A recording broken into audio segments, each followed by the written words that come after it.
In the previous episodes, we focused on how we can use the BoardMaster to safely test discrete components under power-off conditions. In today's episode, we will be focusing on how we can test ICs under safe power-off conditions using the BoardMaster. So Oliver, how do we go about testing ICs in circuit? Okay, so it's just the same principle as the VI signatures we covered in the last couple episodes.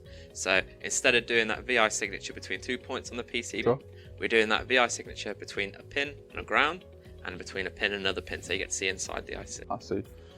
So we're using the similar methods, but instead of just testing, instead of using probes or tweezers to test discrete components, resistors, capacitors, diodes, so on, we're using clips. Exactly. So we're just using a clip instead, and the AMS is already programmed for this feature, so it's just simple as plugging in the cable and the clip and hooking on the IC, and then starting the test. That's great. Can we see a test? Absolutely. So I'll start it in a VI. There you go. So it's as simple as changing the mode from probe to clip, choosing the amount of pins you'd like to see, and then just hitting start. And it will go across each IC. I'll put it on 2D for now to show you. It's a bit quicker, so it doesn't have to go through that range of frequencies. There you go, stop that. Okay, so that's the 2D VI from each pin to a ground. And I can also run that in 3D as well, which I don't think I've seen on any of the VI tester. There you go. It'll go a bit quicker if you chose a shorter frequency, but again, quite a broad range from our pin to ground. That's great. And as you mentioned, with it being 3D VI, as shown in the previous episodes, we could sweep across the frequency range to see how our IC reacts. So it's just performs just like the, well, it's the same instrument, so it's going to perform exactly the same as you've seen before.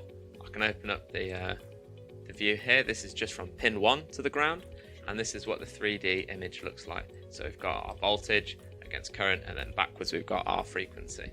And we can shift through that with our scroll. It's fantastic. And again, we can store this information, then compare against another component or another board. Yeah, so VI is a comparison test. I can show you if you'd like. Sure. I'll show you in a, I'll touch on a test flow. So we'll discuss this in the test flow episode, but for now, I'll just explain that it's sort of a work journal. You just do everything you've been doing before in a test flow, and it records all of that. So I'll just open the same instrument. It's as easy as opening the instrument. So I can just start a test, as you've seen. Works just the same. Goes between every pin to the ground, across that frequency. Also in the setting we've chose our voltage range and our impedance. You can check the data sheets for more information about that. And we also got VI. We can also do VT as well, but that's for another time. Here we go. We've got all our scans from each pin to ground, and I can store that like we'd done before, store in a mask.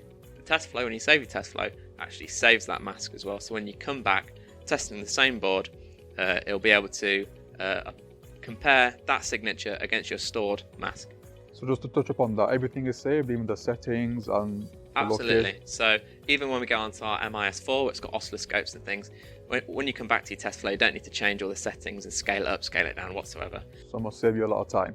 Absolutely. Great, fantastic. So I'll move the reference to emulate another IC. Sure.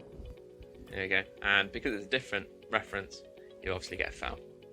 So this is what it would look like if, say, you had the same board, you measured everything on the golden board, you got a faulty board back, and you see a bit of a burnt IC. So you put the clip on there, and you'll get something like this. Says that IC has been fried.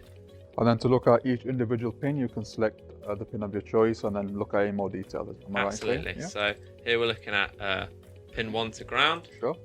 Got the 3D image as well, and then we can obviously scale through each frequency. We're starting at 10 Hertz, and we're going all the way to 10 kilohertz. That's great. Thank you, Oliver. Stay tuned for next week's episode, where we will be focusing on matrix VI and how this is different to the VI we've shown in today's episode.